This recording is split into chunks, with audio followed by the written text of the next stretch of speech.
Muito bem, pessoal. Então, não tendo maiores perguntas aí sobre esse conteúdo, né, eu vou apenas passar para vocês aqui um raciocínio, né, uma possibilidade de reflexão a respeito dessa figura do empregado hipersuficiente dentro de uma relação contratual, para que vocês possam ali, muitas vezes, interpretar ou até mesmo tirar as suas próprias conclusões dentro dessa figura do trabalhador hipersuficiente. Tá? Muito bom.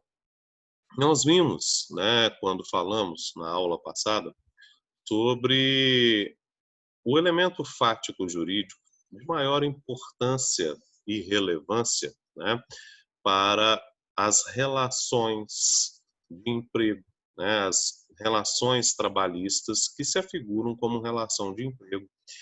E dentre esses, nós citamos o elemento fático jurídico da subordinação. E aí lá nós fizemos, né, uma construção com vocês para dizer que essa subordinação ela não é nem técnica e não é econômica, e sim uma subordinação que se apresenta dentro de um plano jurídico, né? Exatamente porque o empregado, né, ele cede ao empregador, detentor de todos os meios de produção, né, o poder de dirigir todo o contrato de trabalho, toda a execução do contrato de trabalho, né, e assumir, assim, os riscos da atividade profissional. Tá? Nós vimos que sem a figura desse empregador, né, esse empregado não consegue desenvolver, né, a prestação laboral, ao ponto que o empregador não precisa, né, exatamente daquele empregado, ele pode escolher outros tantos, né, para realizar a prestação de serviço mediante a exploração da mais-valia, né, exploração da força de trabalho desse respectivo empregado. Tá? Percebam, pessoal, que a não compreensão, né, do legislador reformista, o legislador, né, que promoveu a reforma trabalhista, a não percepção desse legislador desta ideia, né, do empregado não possuir capacidade, liberdade, né, de resistência às questões, né, que são postas pelo empregador. O empregado hipersuficiente, pessoal, ele preenche dois requisitos, né, dentro dessa ideia de subordinação jurídica que nós conversamos, né? Ele preenche a capacidade econômica e preenche a capacidade técnica. Então, a ideia, né, do legislador reformista é: se ele é técnico e se ele é economicamente favorecido, ele estaria em pé de igualdade, porque ele não estaria subordinado, né? E isso é uma falácia, porque nós já vimos que essa subordinação, ela não é nem técnica e nem jurídica. Nem técnica nem econômica. Essa subordinação, ela é jurídica. Eu posso até afirmar para vocês, pessoal, como diz um desembargador do Tribunal de Justiça, muito amigo meu, Dr. Chaves, né? A gente faz algumas palestras juntos em algumas oportunidades. O desembargador do Tribunal Regional do Trabalho, aqui da Terceira Região, aposentou-se agora no ano passado, né? O trabalhador hipersuficiente, ele é, em uma grande medida, um trabalhador hiperdependente, né? Trabalhador hiperdependente porque hoje, na situação, né, jurídica nacional, dentro de uma análise de empregabilidade, é difícil, você perceber dentro da iniciativa privada trabalhadores hipersuficientes, né? Trabalhadores que estão oferindo mensalmente acima do dobro do teto da Previdência Social. Em razão da escassez desses postos de trabalho, né, aquele trabalhador hipersuficiente, que podemos dizer ser um hiperdependente, né, ele teme, né, a perda daquele emprego, a perda daquele posto, e muitas vezes se submete a condições de trabalho, né, a negociações que não são ali as desejáveis, né, e eles não possuem, por dada medida, capacidade de resistência a estas alegações. Tá? Então aqui fica aí essa reflexão para vocês, né, se o trabalhador hipersuficiente, de fato, né, ele tem capacidade, uma maior liberdade, maior autonomia dentro do plano negocial, ou se isso foi apenas uma maquiagem realizada pela norma jurídica, né, destinada a grandes grupos empresariais, né, porque essa norma, de fato, ela não foi concebida, né, para todo e qualquer empregador, né? Não é todo e qualquer empregador que tem funcionários com esta base salarial. Nós estamos falando, então, de um lobby, muitas vezes realizado, né, por grandes grupos empresariais. Tá? É exatamente a esses que destinam-se essa norma jurídica. Pois bem, pessoal, um outro princípio, né, que também se aplica aqui dentro do direito do trabalho, dentro da formação do contrato de trabalho, o princípio da força obrigatória dos contratos, né? Princípio clássico do direito privado, né? Também conhecido no direito civil francês como pacta sunt servanda, né? O contrato ele foi feito para ser cumprido e as convenções e pactos celebrados pelas partes contratantes são lei para as partes, né? Então formam ali uma lei estabelecida, né? De modo que ele foi feito para ser cumprido, né, dentro daquelas tratativas negociais. E isso também se aplica ao direito do trabalho, né? E a gente pode dizer que há uma vedação dentro do direito do trabalho ao empregador de promover alterações unilaterais, né, dentro do contrato de trabalho. Essas negociações que visam ali alterar ou modificar, né, ou estabelecer as premissas iniciais do contrato de trabalho, tem que ser objeto de mútua negociação entre empregado e empregador, sob pena de nulidade da cláusula infringente dessa condição, né? Ou seja, alterações unilaterais no contrato de trabalho, em regra, não podem ser admitidas, não podem ser aplicadas por parte do empregador, né? Uma vez estabelecido o contrato, ele se tornou obrigatório e passível de ser exigido por ambas as partes contratantes, tá? Esse princípio não se revela de igual modo absoluto, né? Ele é um princípio limitado pelas demais disposições contidas em lei, né? Principalmente sobre aquelas regras protetivas do direito do trabalho, como já vimos aí na parte final do caput do artigo 444 da CLT, né? E este princípio ele também será limitado por um outro princípio do direito do trabalho, que é a impossibilidade reconhecida ao trabalhador dispor livremente de seus direitos reconhecidos em lei, né, ou renunciar a eles expressamente. Tá? Então, violando o contrato de trabalho, essas premissas, esses contornos limitativos, tá? Essa cláusula contratual ela vai se revelar, por óbvio, nula de pleno direito. E, a título, por exemplo, se eu celebro um contrato de trabalho, né, no qual expressamente faço ali uma previsão de que aquele trabalhador não vai ter acesso ou não vai receber o 13º salário a ser pago todo final de ano ali no mês de dezembro, tá? Também denominado de gratificação natalina. Essa previsão normativa, ainda que ela seja estabelecida em contrato, ainda que ela seja assinada por ambas as partes contratantes, tá? Ela não vai se tornar obrigatória, tá?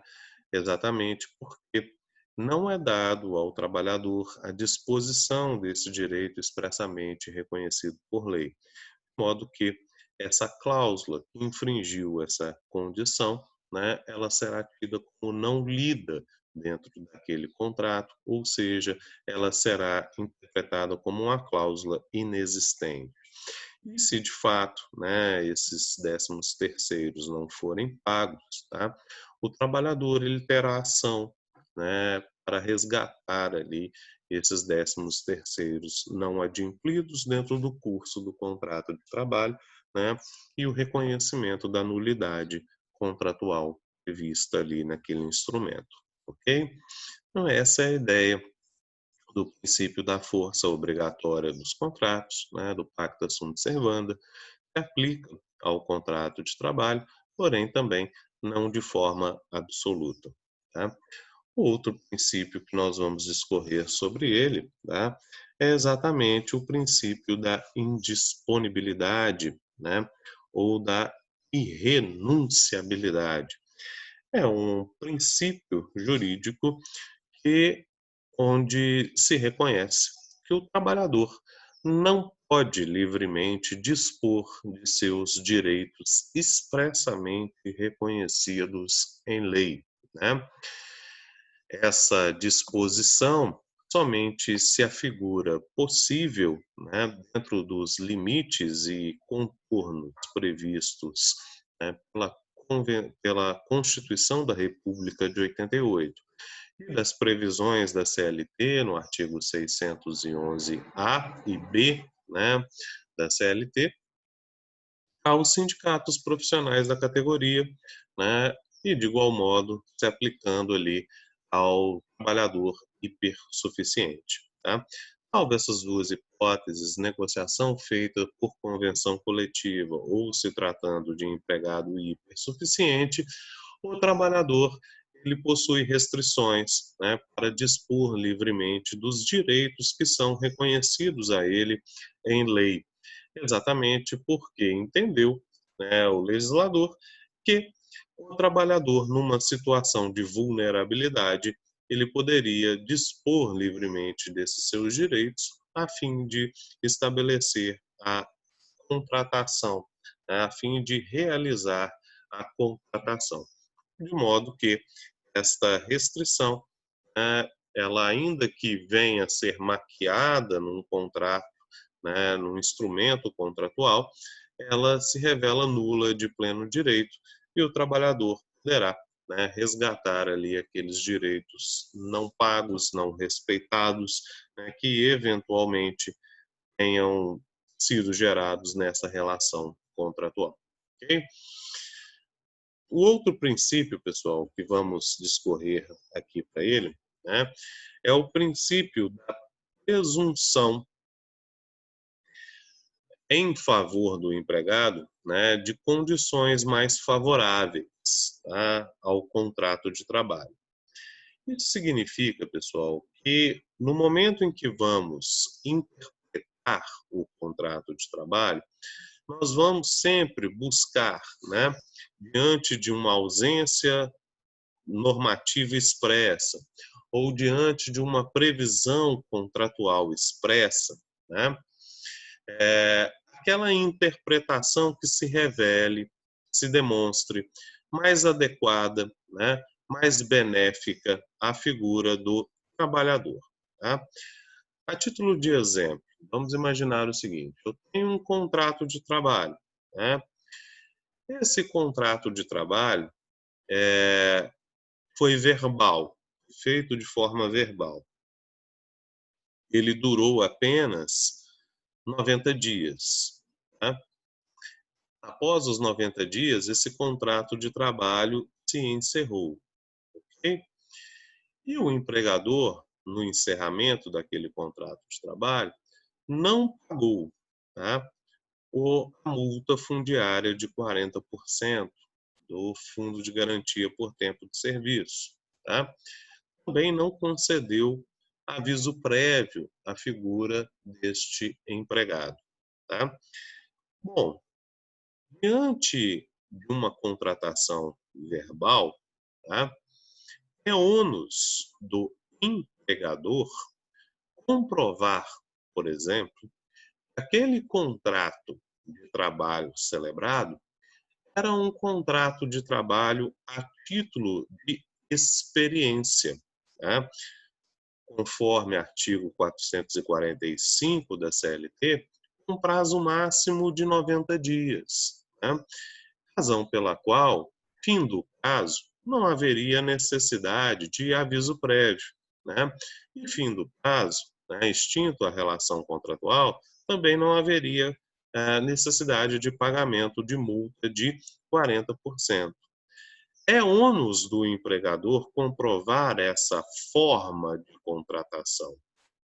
Se ele não comprovar que esse contrato de trabalho foi realmente negociado inicialmente, né, a título de experiência, eu tenho que presumir que esse contrato de trabalho ele se deu de forma indeterminada. Porque o contrato de trabalho por prazo indeterminado é regra para o direito do trabalho, é mais benéfico ao trabalhador, né? Então, esta presunção das condições mais benéficas induzem a própria interpretação da relação contratual aqui existente.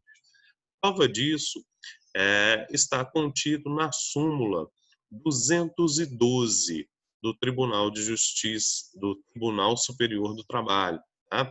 Então, súmula 212 do Tribunal Superior do Trabalho, expressamente, né, enfatiza esse princípio das condições mais benéficas, né, da presunção das condições mais benéficas e da obrigatoriedade do próprio empregador comprovar a regularidade da forma de contratação, a forma de despedimento, né? Outro exemplo característico seria isso, né? Se o empregado ele é dispensado por justa causa, né, coube ao empregador demonstrar a regularidade daquela justa causa, a regularidade de que de fato houve uma ofensa contratual grave, apta a justificar e aplicar a justa causa, porque as presunções das condições mais benéficas ao trabalhador sempre vão interpretar que aquela forma de contrato ela foi extinta de maneira menos gravosa para o empregado, né? Seria, no caso, uma dispensa sem justa causa. Essa dispensa se deu por justa causa, deverá, né, ser regularmente demonstrada ali pelo empregador. Tá? Então, dentro da própria formação do contrato, dentro da interpretação desse contrato de trabalho, nós sempre temos que nos ater, né, a este princípio jurídico, que é o princípio das presunções mais favoráveis, né, à figura do empregado. Tá? O outro princípio também aplicável aqui na formação do direito contratual trabalhista, né, é o princípio da continuidade da relação de emprego. Esse princípio ele estabelece como regra o contrato de trabalho por prazo indeterminado, exatamente em razão da importância do próprio direito do trabalho, que transcende a própria vontade das partes para se estabelecer, inclusive, como um interesse social, né, aplicável a toda a sociedade. Os contratos de trabalho eles devem, né, vigorar sem limitação de prazo para o seu exercício, ou seja, há uma expectativa de durabilidade destes contratos, né? Os contratos foram feitos para perpetuarem no tempo, principalmente os contratos de trabalho. Tá? tornando assim exceção ao direito contratual trabalhista os contratos de trabalho por prazo determinado ou os contratos de trabalho a termo, né, que somente poderão ser celebrados, né, nos termos expressamente delineados pela CLT, ou seja, naquelas situações de natureza transitória que justifiquem a pré-determinação de prazos, né, ou em situações de serviços específicos, né, e especializados, onde a contratação, né, por prazo determinado seja coerente, seja justificável, ou mesmo, né, nos contratos por prazo de experiência. Tá? Nós temos ali uma limitação, né, estabelecida pela própria CLT no que se refere à atuação por termo, né, ou seja, num contrato de trabalho que tenha prazo pré-estipulado, né, para o seu término. Nós vamos ter ali uma restrição a essa modalidade de contratação, deixando, né, com que os contratos de trabalho se perpetuem no tempo, fazendo regra o contrato de trabalho por prazo indeterminado. Por fim, pessoal, o último princípio que nós trabalharemos hoje é o princípio, né, muito aplicável nos contratos de trabalho, quando esses contratos de trabalho eles vão ser modificados, eles vão ser ali adaptados a novas realidades empresariais, ou eles vão ser objeto, né, de alteração por ambas as partes em razão de necessidades próprias delas. Tá? Nós vamos ter o princípio da inalterabilidade contratual lesiva. Esse princípio ele está previsto expressamente no artigo 468 da CLT, em que expressamente vai dizer que nos contratos de trabalho é lícita as alterações das cláusulas previamente pactuadas, tá? Desde que essas alterações ocorram por mútuo consentimento, percebam, né, já atrelado ao pacta sunt servanda, né, o contrato ele não pode ser modificado de forma unilateral, mas somente por mútuo acordo, né, mútuo consentimento por ambas as partes contratantes. E aqui a especificidade deste princípio, o artigo 468 revela que esta alteração contratual não pode implicar, não pode decorrer, não pode ensejar prejuízos de forma direta ou indireta à figura do trabalhador. Tá? Então, por isso, o princípio da inalterabilidade contratual lesiva se refere, então, a essa parte última do artigo 468, em que o contrato de trabalho não pode ser alterado se, por consequência dessa alteração, decorrerem prejuízos manifestos, né, de forma direta ou indireta, à figura do trabalhador. Né?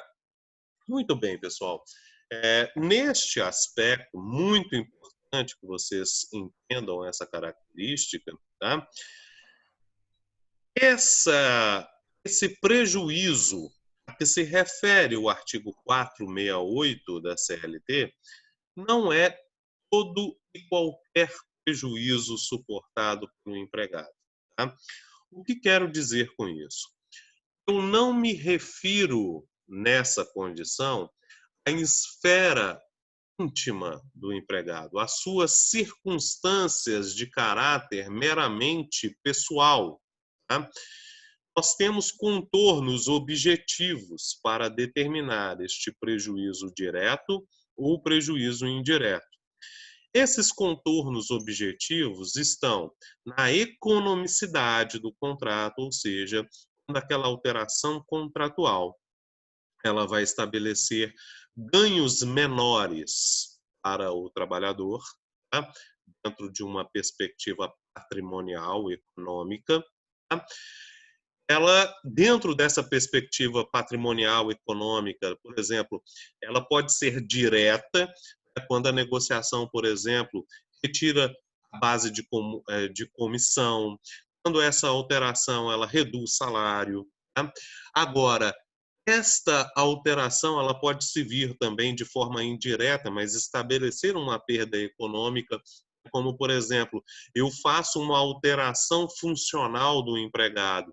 Dentro dessa alteração funcional, ele sai de uma categoria de trabalhador cuja progressão na carreira ela era visivelmente ampla, ele poderia ostentar status muito maiores dentro do curso do contrato de trabalho, e ele foi alterado para uma função que não tem, né, mais cadeias progressivas dentro da sua carreira. Aquele local é o último local de progressão, é a última cadeira de progressão daquela carreira profissional. Né? Então, mesmo que a alteração contratual se estabeleça em patamares de igual remuneração, de forma indireta, ele deixa de progredir na carreira, então ele deixa de ganhar. Né? Então, nós temos aqui, dentro do plano da economicidade, um prejuízo contratual. Os outros prejuízos são aqueles afetos à saúde, higiene e segurança do trabalho. Né? Alterações contratuais, por exemplo, que se referem ao não uso, né, ou a não substituição de equipamentos de proteção individual, está afeto à linha da segurança. Né? Há alterações contratuais, por exemplo, que eliminam períodos de descanso do trabalhador previstos em lei. Isso está dentro da perspectiva de segurança e saúde. Né? Alterações contratuais, por exemplo, que não autorizam ao trabalhador exposto ali a agentes químicos, a condições fisiológicas ali inadequadas, né? A sua higiene pessoal antes e após o término da prestação de serviços está ali dentro da perspectiva da higiene. Então, todas são alterações contratuais que afetam saúde, higiene e segurança no respectivo trabalho. Tá? Toda alteração também contratual que viole a dignidade humana daquele trabalhador, dentro dessa perspectiva, também apresenta-se como prejuízo direto ou indireto. O que não se apresenta como prejuízo direto ou indireto? Por exemplo, o empregador precisa de fazer uma alteração no horário de trabalho dele. Tá? Ele precisa de alterar o horário de trabalho que se inicia às 7 da manhã e vai passar a iniciar às 8 da manhã. Tá? Aí chega dois trabalhadores e falam com ele assim, olha, eu não concordo com essa alteração contratual, porque nesse horário eu deixo meu filho na escola. Né? E se eu tiver que sair mais tarde, isso vai atrapalhar ali, né, essa perspectiva minha, então para mim não dá, eu não concordo, isso é um prejuízo para mim. Né? Isso não se revela como prejuízo direto ou indireto. Isso é uma circunstância de caráter pessoal daquele empregado. Tá? Não se insere dentro desse contexto. Outra questão. Jurídico, este princípio jurídico, ele estabelece aqui para nós, tá? Estabelece aqui para nós e a sua aplicabilidade se limita, tá? À negociação estabelecida entre empregado e empregador. Ok? Então, esta inalterabilidade contratual lesiva é quando os polos negociantes são empregados e empregador. Ok? Não se aplica este princípio quando a negociação ela decorre de um acordo ou convenção coletiva e, notadamente, não terá aplicação aos hipersuficientes, tá? Não se aplica quando a alteração contratual ela é imperativa ou decorrente da lei propriamente dita. Tá? Então, esse é uma possibilidade aqui de alteração contratual, mas, né, bem delineado por essas linhas. Rose, fez uma pergunta aqui no chat, ela disse, professor, os princípios 2 e 3 e 5 são muito parecidos. 5 não, 6, né? São muito parecidos. Sim, Rose.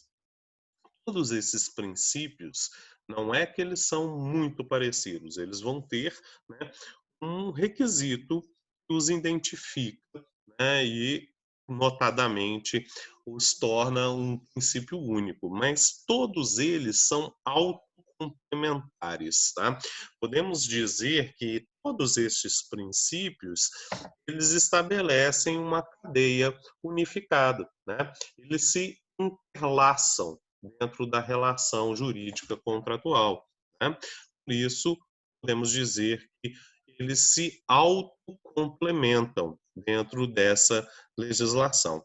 Tá? Mas eles vão possuir contornos próprios, contornos específicos. Né?